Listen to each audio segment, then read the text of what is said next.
What's up, everybody? Welcome to In Love with Horror. My name is AJ. I'm Christy. And y'all, welcome to our Opus review. Now, this review is going to be a little bit different in that with our last review, we did a spoiler-free and then a spoiler discussion as two separate things.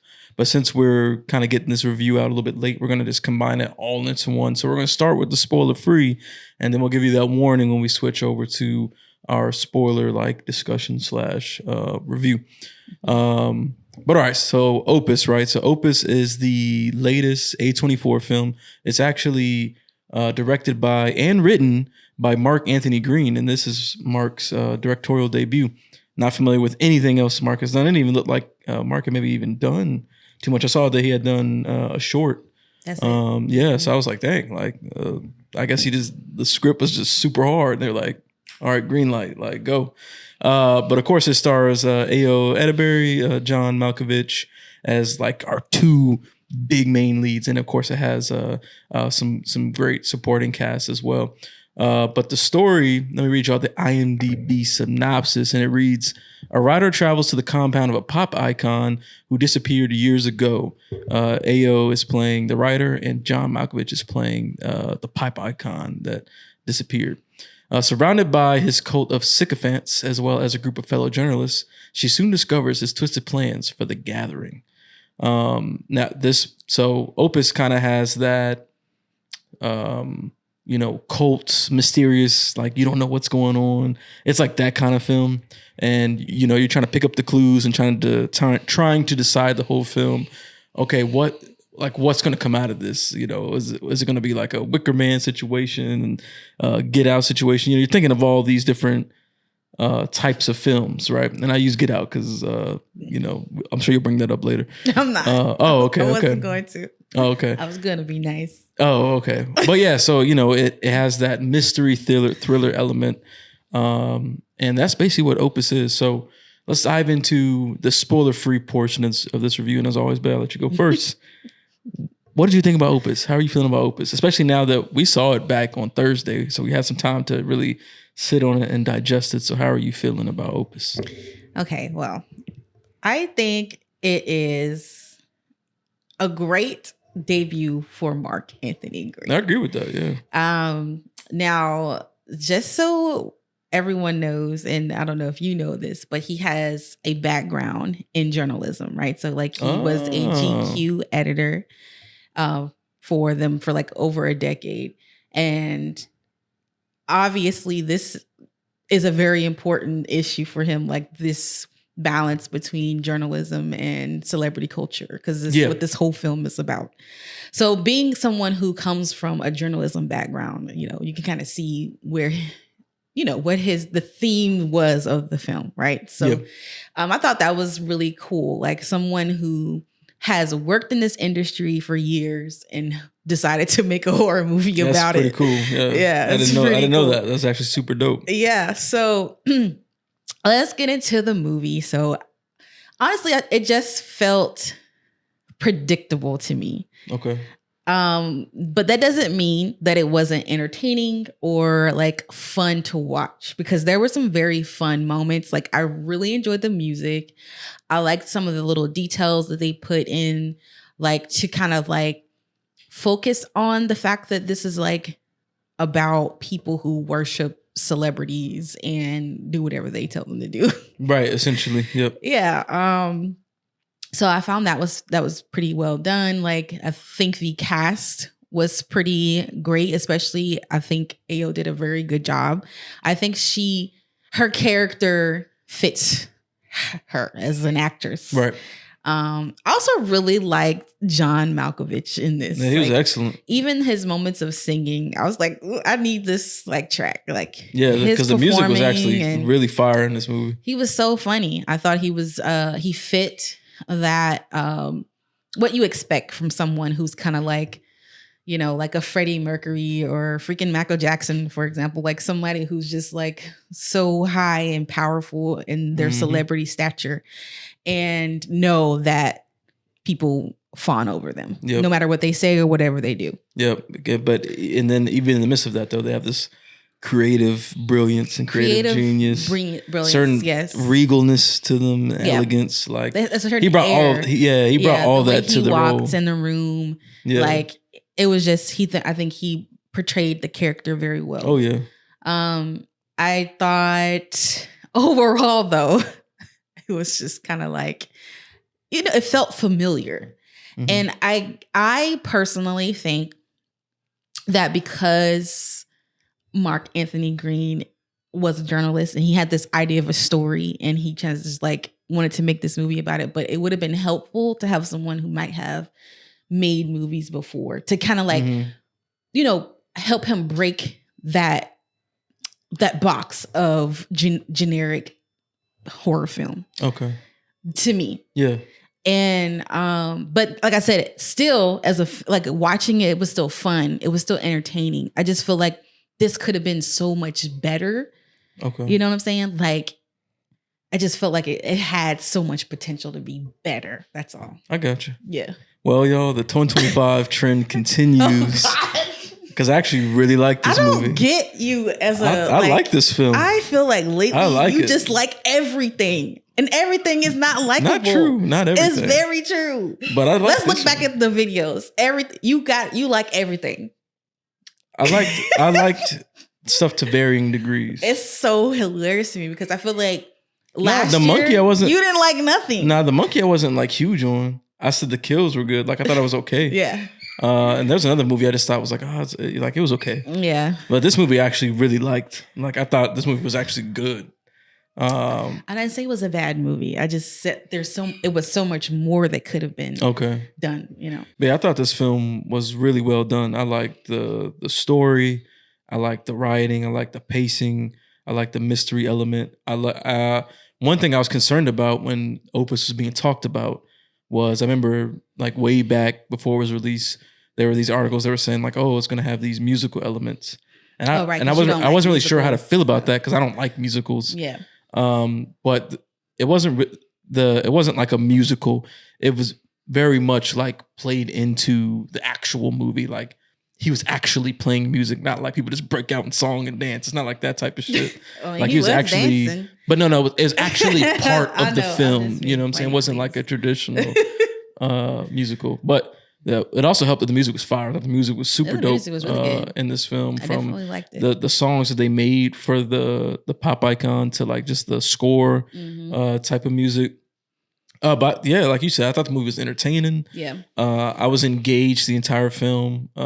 That's one thing I like to think about when I'm watching like a movie is like, do I ever feel bored?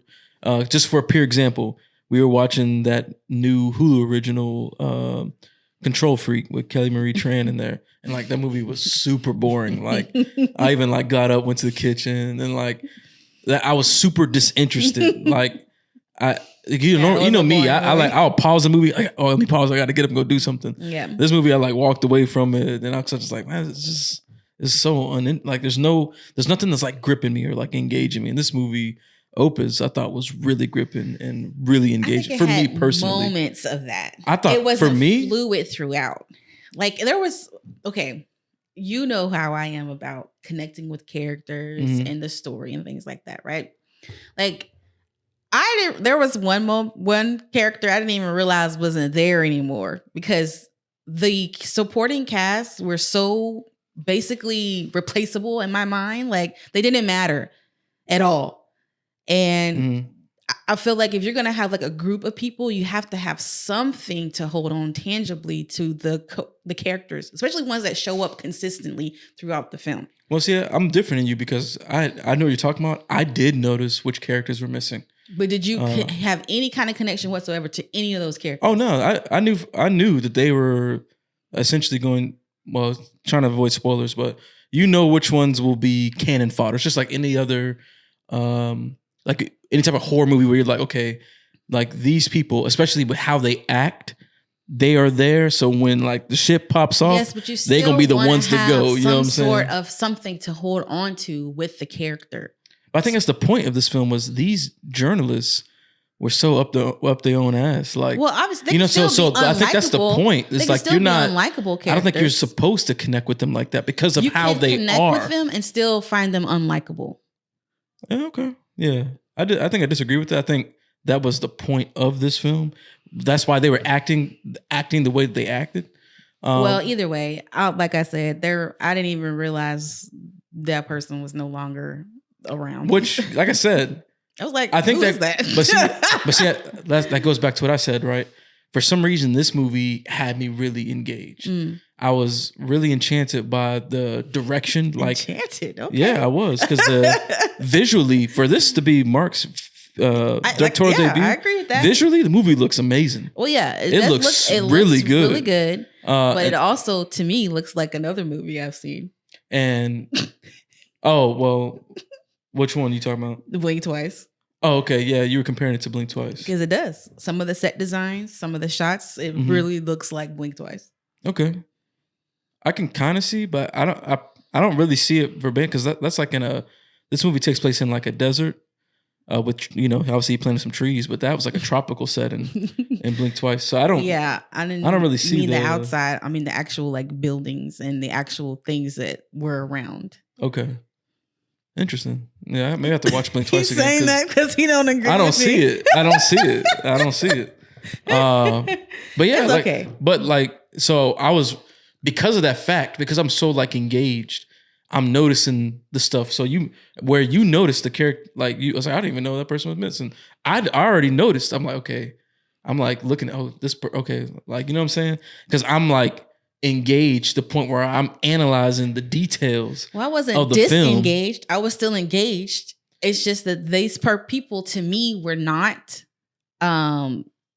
they were not brought to the forefront enough for me to be able to be like, oh, this person is definitely no longer here. Like, where are they at? Type of thing. See, I think, and maybe that's how we differ with how we watch certain films, because I'm watching it like, okay, these are the players, almost like a video game, right? These are the players in this game. Oh, I've noticed that some players are missing. Mm-hmm. You see what I'm saying?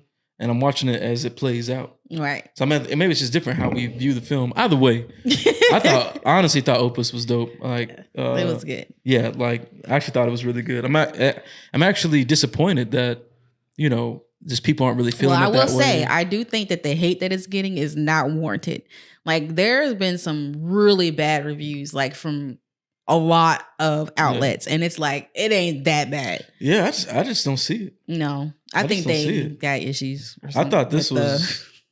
I thought, because like I think even you used the word like generic, but like it doesn't feel like a generic film to me. Okay, well, it don't.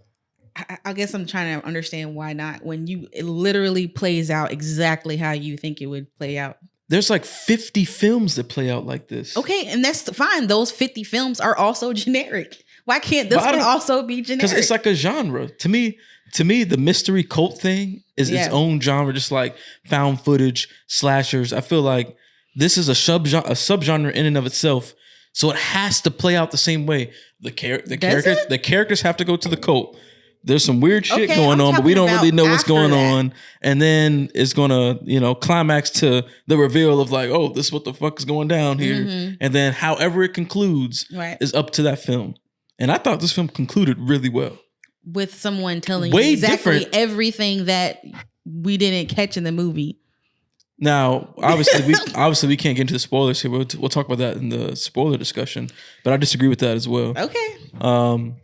But we agree to disagree, baby. Yeah, I mean, we're gonna have to, because like, I'm a champion in this film, man. Like, I'm not saying don't watch the film or it's not good. I'm just telling you what it is. This movie could have been so much better, but it's still a good movie. Oh, okay. All right. So you like the film then? I like most of it. Oh, okay. Yeah. Well, look, you see, we both like the film. Obviously, I really like it. She just kind of likes it. But okay, what would you rate it? Because, over here on In Love with Horror, we do our ratings out of 5. So what would you rate it out of 5? Probably 2.5 out of 5. Okay. I'm going...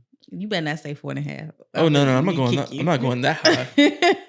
I'm gonna be around like probably 4, 3.5 to 4, in that range. Like I said, I really like the film. Like, I thought it was like really well. I'd actually watch this again, and you know me, I don't be rewatching shit. Well, I will watch it again just to sit there and prove to you that this point things out to you. Oh yeah, we'll point it out too, and I'll be like, I don't know how you didn't know this person was missing. No, oh come on now, because she was irrelevant. Remember, there was even a point where someone like reappeared, and you didn't even realize it was that person. I was like, you didn't realize that was the person. You know what I'm saying? We'll get into the spoilers, but yeah, that's our ratings, y'all. That's what we think for the spoiler free side. Let us know in the comments what have you been hearing about this film, and are you going to take the chance to go see it? Because unfortunately, this film only made $1 million. That's it. $1 million. That's it. Well, I will say, playing it I over think that's 1,700 screens. A24's fault as well. They have not been marketing this film. Oh no, they haven't. Nowhere near to the level that they freaking did those other films. What was that last one that they did? Was just I got tired of seeing it. Yeah. But either way, like they don't market they pick and choose what they promote, and this is one that just didn't get nearly enough. I'm not sure why attention. this didn't get the promo should have gotten. Either way, it's disappointing to see it only make $1 million domestically. Because like if it made that little, you know, in this opening weekend, and there's a lot of bad word of mouth. It's not looking good. So that's what's even more worse about the fact that these people are like reviewing it the way that they're reviewing it, because now people aren't gonna go see it. You know what I'm saying? Well, because you know what happens. There's always gonna be like a subsect of people who bandwagon, right? So they have to like validate their thoughts against someone else's. So once they see like, oh, everyone's shitting on a movie, they're like, oh, they're gonna go into it and be like, okay, I gotta be prepared to shit on this movie. So I'm gonna look for everything I can that's wrong with this movie. That's true. And then now they have that bias to it. And then now they're gonna come out and be like, oh yeah, that movie was so bad. You know what I'm saying? People do that type of shit. That's very true. You know what I'm saying? I mean, I don't understand it. Because it's not nowhere near as bad as people say it is. They're calling it like empty and that's what crazy. He was empty? trying to That's say, crazy. which I definitely understood even before we had the exposition at the end. Like you understand the themes that he's trying to, bring out with his story, and they're trying to act like, oh, we don't like it doesn't make sense. It's too weird. But I'm like, it's not even weird to me. Like it's not a weird movie. But there's like, oh, he's just trying to make it weird. I don't see that. Yeah, that doesn't make sense. There's a lot of stuff that people say that don't make sense to me. Yeah, it makes no sense. Either way, I don't give a fuck, y'all, because I really like the movie. So well, there was one scene in there that I did not understand. The Billie Holiday thing. The puppet show. Oh, okay. That was kind of strange to me. As far as like, I didn't see why did he choose that story to make it as a puppet show? We can dive into that deeper. Into do you have a reason for it? No, I don't. Oh, okay. I'm not, I didn't know. I haven't really thought about that, honestly. Oh, okay. It was a good chunk of time, so I'm surprised. Yeah, no. Like I just kind of was like, oh, it probably plays into something, but I don't really care. Yeah. But all right, y'all, that's what we think about Opus for the spoiler-free side. Let us know in the comments if you've seen it, what do you think about it? And if you haven't seen it, let us know if you're going to check it out. I'm hoping that this will be a film that kind of finds life on streaming services. So maybe when it comes out on demand and eventually it comes out on streaming, there'll be more people that like go and give it a chance and be like, oh, you know what? I actually like this film. So maybe it'll find life that way. But let's go ahead and switch gears now to our spoiler discussion, y'all. So if you haven't seen the film, you don't want to be spoiled, go ahead and pause the video, pause the podcast, go see the film, and then come back and join us for the spoiler discussion. So this is your spoiler warning as we switch to the spoiler discussion. All right, so here we go, y'all. For Opus spoiler discussion, now we can kind of dive into like the more specific stuff, because I don't want to end up giving too much away in the spoiler free review. And it's kind of hard. This kind of film where like it's hard to not talk about specifics as you're trying to like justify what you think about the film. So I don't want to. We don't have to do like a play by play of everything. We can just kind of walk through the film from a surface level. Yeah. What do you think about the overall opening of the film? Because we get introduced to Ao, we get introduced to her like work environment. Oh yeah. Well, Well, yeah, her technically, character's name it is started Ariel. off with Yeah. her having this weird conversation with one of her friends, who is someone who obviously wants to be in a relationship with her, but she doesn't want to be in a relationship with him. Then we get more insight to her work life. But in the beginning of the movie, we kind of get like insight into what kind of character or what kind of person Ariel Ecton is, right? Like, so she's having this. By the way, that sushi looked really good. Oh yeah, that sushi was looking crazy good. A sushi date with her friend, and he's basically just telling her like she's super average, like she's not like noticeable, basically. Yeah, you know what I'm saying? Like, and she wants to be noticed. She wants to do great things. She wants to be a writer. She wants to write her own articles, and obviously, you can tell from the work environment that we see her in, like the editor takes her ideas and like hands them off to like other journalists. Like she doesn't get an opportunity to have her byline, you know? Yeah, and it's apparent that she's got really good ideas, right? But she hasn't had the opportunity to flex her muscle, essentially. Right, exactly. So it basically sets up, right, to show her as this person who is often overlooked, and she gets invited to join these other people to go out into the middle of nowhere. Yeah, so basically she got invited, you know, because Moretti's releasing a new album.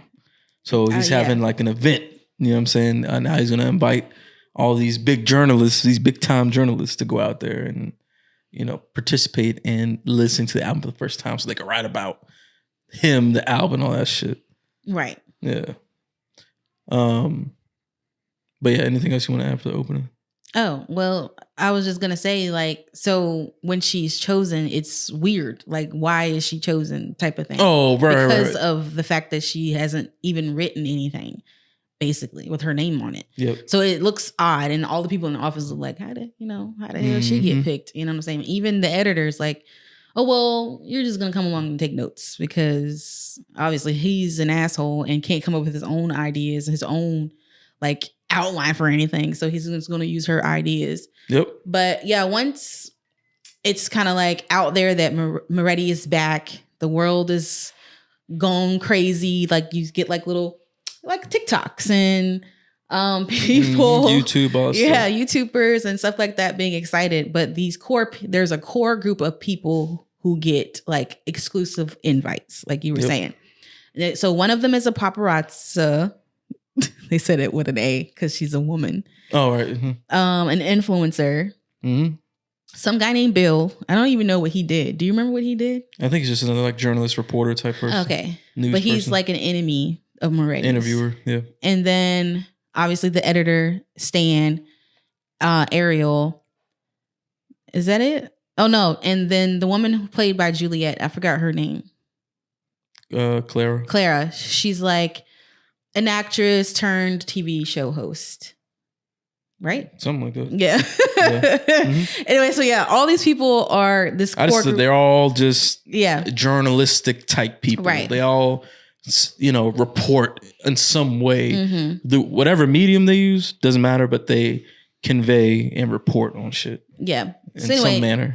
They get swooped off on a bus to, I don't even know, somewhere in New Mexico is where they filmed it, but I don't know what they were saying that they actually were going. Do you remember that? I don't remember if they were in the middle of nowhere. I think it was intended to not really know where. Oh, okay. It was in the middle of nowhere. It's like New desert. Mexico or something like that. And when they get there, it's like this massive like compound with all these like people out there. And they're all dressed the same in like these blue robes. So it's very clear that there's some kind of like cult. Yep. And when they get there, they take all their stuff. Yep. Like laptops, phones, and they're saying, "Oh, you're getting it back when you leave." And then from there, it's all about Ariel really trying to, because she's very paranoid and observant of everything, right? Yep. So she's the one who's kind of like seeing things for what they actually are, and everyone else has just got like stuff over their eyes and they don't really see what's actually happening. Yep. Yeah, they got the veil over their face. Yeah. Because they're like, oh, Moretti. Because Moretti's like a god to them, essentially. Even no matter what they think, that's just how they feel about it. And he even says that. He calls himself a god, which is very interesting. Yeah. And like when they had that very first like dinner gathering together, like Ariel's like kind of like pushed off to the Oh, side. right. Yeah. They discard, Stan got rid of her. She got discarded to the side. She ends up sitting at a table with a little girl that's in this cult. And then the guy who's kind of like his like right-hand man. And so she's obviously using everything possible to try to put together her own story. Yep. And so she's like asking like, how did you end up here? Like, who are you guys? And yeah, because she starts to realize, maybe I should report on the cult element. Yes, exactly. Instead of like just the music. Moretti. Yeah, exactly. But yeah, it gets pretty. See, this is my thing too. Like, I feel like it's pretty even keel for a while. Like, there's no like, how sometimes you have like, there's no moments of like real tension leading up to like the actual tension. You know what I'm saying? Like, it's like, it feels pretty chill. It's just like them listening to music and there might be a little bit of weirdness, but it's not like nothing like kind of right. Yeah. It's just like something's just a little off. Yeah. But there's no big reveals yet until you start to just get the little nuggets and pieces where it's like, okay, that is weird. Like, where's this going? Yeah. So some weird things that happen are like them getting individual like babysitters, basically, whom we figured out one of them was the girl from Prey. I was like, isn't that the girl from Prey? Well, it looks just like her. Well, you can look it up. That's her. But anyways, and yep, that's her. Yeah, I know what I be talking about. They have like these people who follow them everywhere while they're on the compound, sitting outside their rooms at night. There's like this security footage and they're watching them the whole time. Yep. And then there's a moment where in the corner you can see them like messing up their phones, like painting over them or something like that. Yep. Basically ruining them to the point that they can't use them anymore. Yeah, that's like those little nuggets where it's like, okay, that's kind of weird. Then there's that moment where something happens to Bill. We don't really know what exactly happened. Yeah, that's another thing I had an issue with too. Like, you don't see nothing. There's like nothing. Like, the only time we see anything is near the end. Okay, so you had a problem with not. Yeah, I wanted to see some stuff. Okay. That didn't really bother me at all. Especially once we saw some stuff later on, like when that old girl's face was all that was just one up. thing though. Yeah. Even well, we'll get to it in a second, but yeah. So yeah, things like that happen where it's like just kind of weird, or you don't really have an answer for it. And so throughout them being there, things kind of get weirder in a sense. Like, they have like this like listening party, I guess, and they have to like dress up for it and stuff like that. And that's when the influencer gets jacked up. Moretti was having these like very intimate dances with them, and they were almost like they were on something, you know what I'm saying? And yes, the influencer gets jacked up and and I forgot all about this girl until she comes back. Well, actually, it took me a minute. I was like, who is this girl? At first, I thought it was like one of their like persons that got in trouble or something. Yeah, no, I knew it was her instantly just because you could tell she was having like a bad reaction to something. So once I saw that swollen ass face, like, oh, that's her. You know what I'm saying? Ariel kind of like picks up on things. And so she starts going off investigating about, on the grounds, peeping into rooms and stuff like that. But she does have this, there's one moment that I do like is when her and Moretti are sitting on like his little lounger while he's being painted. Yeah, that was a cool conversation. And they were just talking about what it means to be a levelist. And, she was asking him, what's the difference between someone who is a levelist and someone who's like Catholic or whatever, any other religion and things like that. And that conversation I thought was pretty good. I mean, he's like, let me just show you what it means. And he kind of like talked about the balance between like with people within his community and stuff like that. I thought it was good. That was a good scene. Yeah, I agree. That was a good scene. But they saw that weird like oyster thing where they're stabbing themselves with the pearls. Trying to find a pearl. That was weird too. And then it was after that she started doing the like solo investigation stuff. Yeah. She's just, looking around, peeping on stuff. Mm-hmm. She found the weird shed. Now she didn't see the body, but the camera shows us the body. Yeah, and that stuff like shows Bill's body, right? Exactly. Mm-hmm. But yeah, I kind of just, I don't know. It just wasn't exciting. Okay. I don't know. I needed something like, Yeah, no, I didn't feel that way. Actually, I don't know. I was just absorbed by everything. Yeah. Like I never felt like, I need like more oomph. Yeah, I did. It didn't bother me. Like, I'm all for, the gory stuff, but if a movie doesn't want to show it, especially if it's like budgetary reason or something like that, like it doesn't really bother me if they don't show it. Especially because then they end up showing it later on. Like you know what I'm saying? Like I'm cool happened? with it. Like, you know what I mean? How did we end up here? They did show he took his head off and then hung it on the reef. There is a moment where Ariel, is running away from these people, and she, like I said in my review, she failed horror movie survival 101 because she runs into a house and goes up the stairs into a bathroom. But anyways, when she gets caught, they're fighting, but you can't see them fighting. Like, that's not even gore. That's just like basic violence in a way, I guess. Yeah, I think that's smart. I think it's smart to play it that way where I actually liked it because before that door opened, I wasn't sure who won. And when the door opened and I saw old girl walked out, I was like, oh, shoot. You could still have that same feeling just watching them fight. Yeah, I know. But I'm saying I personally don't need to see it. Especially if you're doing a visually creative way to be like, how can I do this? Make it suspenseful, and you were in suspense in that scene because I couldn't see nothing. That's the whole point. Like, open the door. That's the point of the scene. That's the creative decision to do that because now you're in suspense because you don't know what's happening. You don't know who's gonna walk out of that room. I personally didn't think that was necessary, but that's just me. Yeah. So anyway, I thought it was dope. Yeah, she eventually gets out and away from these people, and she writes a tell-all book about it. Now, at the end, she goes to meet Moretti. By the way, well, yeah, we can wrap back around to that. Yes, so she goes to meet Moretti because she wanted to understand why things happen the way they happen and why she was even chosen to come out there in the first place. Right. Yeah. Go ahead. I don't know. You probably want to share that part since you like that part so much. Yeah, I thought it was dope. I love the conversation.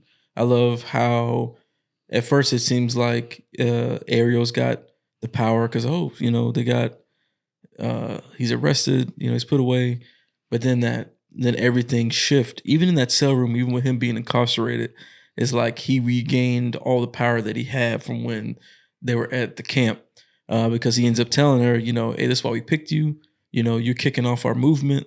We're still out there. We're like Manchurian candidate type shit. Like we're waiting for the moment to pop, build up and pop off. Mm-hmm. And I actually just liked the dynamics of that scene, like that, the dialogue. I think it helps that John Malkovich, like just the way he plays the character, it's really like just interesting. Like I'm always going to hear what he got to say, and so just that part and the exposition of it doesn't bother me.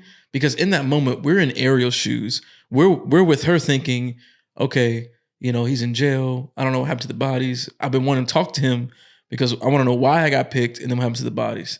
And so he is telling her in this interview and we're listening as if we're her. So we're discovering and learning as she is. So I don't mind being told how things played out because we're learning just as Ariel's learning as well. So it makes sense to me that they would choose that filmmaking decision to do that or the writing decision because we're learning as she is.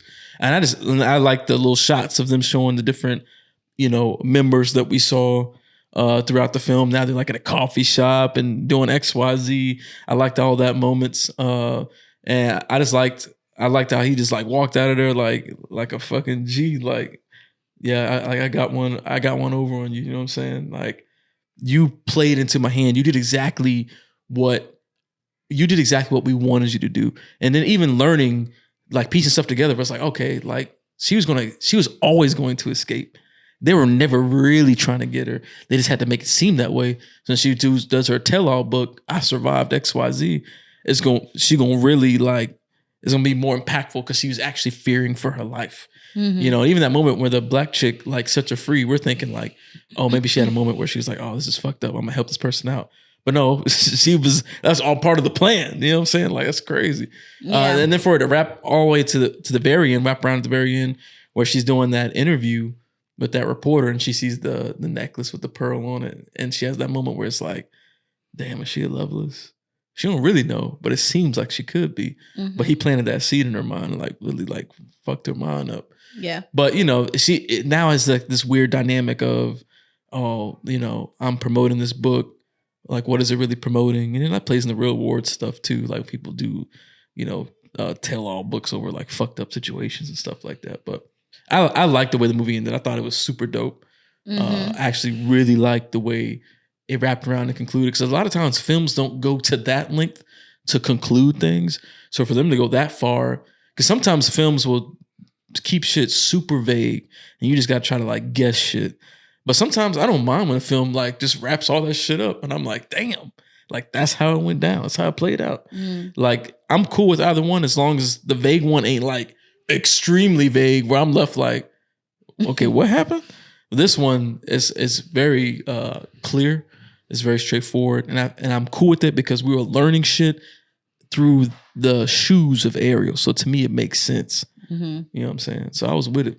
Right. I liked it, man. Well, what we didn't say is that there was a moment where it seemed as though all the Levelists were going to commit like a mass suicide. And in that moment, one of the members, which happened to be one of the fellow Black members, because there wasn't that many of them, one of the Black members who was helping her kind of like a couple times throughout the movie.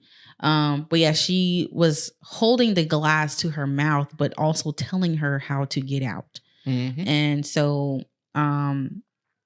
she was able to escape because of the woman telling her which way to turn down the road. Yep. But yeah, so in her mind, all these people should be dead. And so she's trying to figure out what happened to them because when she came back with the police, the only bodies that were at the compound were those people that were in her group. Not the hundreds of bodies from the Levelists. And what Moretti was basically telling her is that they're still out there. They're just doing their jobs, which is planting more seeds to grow their cult to be larger.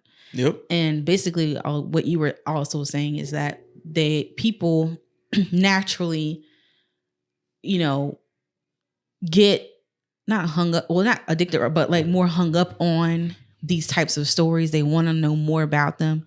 They watch documentaries, they read books, they watch, you know, movies, they read everything they can about someone. And look at Netflix, they got a daggone series coming out almost every month about some crazy murderer or some serial killer or some, you know, people like that kind of stuff. Yep. And so that's what he was saying, like, she made that possible because of her book and stuff like that. And like you said, he basically made that his plan. He chose her specifically because of some article that he read back when she was young or something like that. Yeah. She is the way she described. But I think he also knew that she would have wanted to make a name for herself anyway. Yeah, that's why he picked someone as a rookie, someone who's itching to, you know, make it big. So he's like, oh, this is perfect. Like everything will play out just how I want it. You got to have someone who's motivated, who's seeking the greatness, but who also has the talent. He's like, oh, she's perfect. Yeah. And that's how it ends. Yep. But that's our spoiler discussion for Opus, y'all. Let us know in the comments, you know, what were some of the parts you liked or disliked, whatever. You kind of see, you know, how we feel about some of the parts. But love to have more discussion in the comments.